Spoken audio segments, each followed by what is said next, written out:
واجبات نماز نمبر 17، افعال نماز میں بلا فصل ترتیب کا باقی رکھنا۔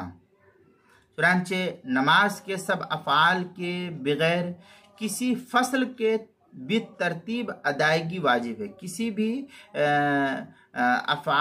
سب افعال کے بغیر کسی فصل کے بالترتیب ادائیگی واجب ہے۔ لہذا اگر مثلا پہلی رکعت میں دوسرے سجدے سے اٹھتے ہوئے سیدھے کھڑے ہونے کے بجائے کوئی شخص قاعدے میں بیٹھ گیا یا لگاتار 2 مرتبہ رکوع یا 3 مرتبہ سجدہ کر لے تو ترتیب میں خلل پڑنے کی بنا پر سجدہ سہو لازم ہو جائے گا۔ اس کا خاص خیال رکھا جائے کہ ایک رکن کو آپ نے پورا کیا، مثلا ایک رکوع کیا، اب رکوع کرنے کے بعد آپ کو فوراً سجدے کی طرف چلے جانا ہے، منتقل ہو جانا ہے۔ اب یہ نہیں کہ ایک رکوع کیا پھر سے رکوع کر رہے، 2 سجدے کر لیا اب تیسرا سجدہ پھر سے کر رہے، تو چونکہ ایک رکن میں تاخیر ہونے کی وجہ سے دوسرے فرض کے اندر تاخیر ہوتی ہے، دوسرے وجوب کے اندر جو ہے تاخیر ہوتی ہے، اس لیے اس صورت میں سجدہ سہو کرنا لازم اور ضروری ہو جائے گا۔ اس لیے کہتے ہیں کہ ترتیب وار کرنا، کسی افعال کو چھوڑے بغیر ایک افعال سے فوراً دوسرے افعال کی طرف منتقل ہو جانا،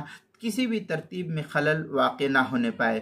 چنانچہ حلبی کبیری میں ہے وَمِنْهَا الْإِنْتِقَالُ مِنَ الْفَرْضِ الَّذِي هُوَ فِيهِ إِلَى الْفَرْضِ الَّذِي بَعْدَهُ فَإِنَّ ذَلِكَ وَاجِبٌ۔ اس طریقے کی عبارت جو حلبی کبیری کے صفحہ 297 پر اس کو نقل کیا، کتاب المسائل اس کی پہلی جلد صفحہ 317 پر اس کو نقل کیا گیا ہے۔